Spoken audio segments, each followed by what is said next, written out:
When the other engines are tucked away in their sheds, you can still hear the faraway call of an engine's whistle and the clickety-clack of train wheels turning.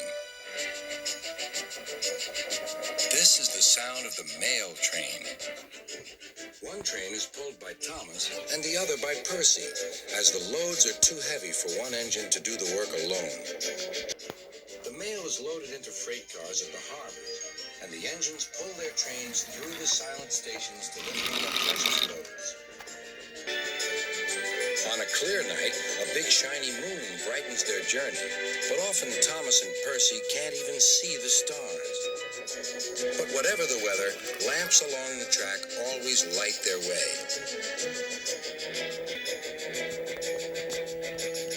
One night, Percy was waiting at the junction. The main line train was late.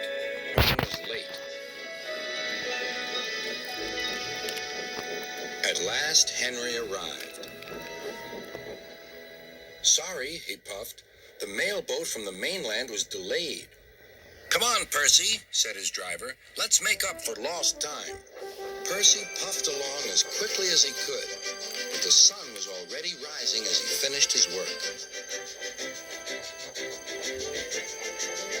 Never mind, thought Percy. It's nice to be up and about when it's the start of a new day and there's no one else around. Percy was not alone for long. "Bother," said Percy. "It's that dizzy thing, Harold." "Good morning," whirred Harold.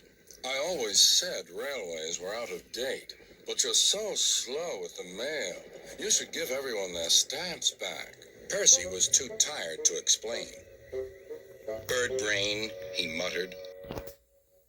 "Good morning, Percy," called Duck. "You're up early this morning." "No, you're wrong," sighed Percy. "I'm back, tired and late." He rolled into the shed and fell asleep almost before his buffers touched the bar. His driver decided to set off early that evening. Thomas was waiting at the station. "Thank goodness I have a chance to speak to you. Driver says that the person in charge of the mail has complained to Sir Topham Hatt about the delay last night." "But that wasn't my fault," replied Percy. "I know," said Thomas, "and so does Sir Topham Hatt. But this mail person wouldn't listen. Tonight we'll just have to be quicker than ever before." The engines were just leaving when they heard a familiar buzzing. "I say, you two, there's news flying about." "Where?" puffed Percy crossly. "All over the place. They're going to scrap the mail train and use me instead. Wings work wonders, you know. Always." "Rubbish," huffed Thomas. That night, everything ran like clockwork.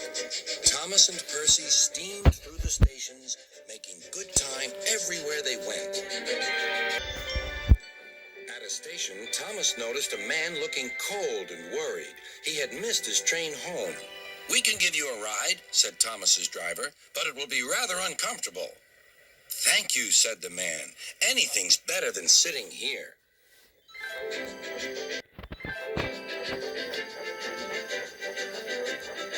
The next afternoon, Percy passed the airfield and saw Harold.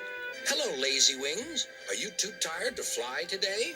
"The wind's too strong," grumbled Harold. "I've been grounded." "You need rails," laughed Percy. "They work wonders, you know. Always."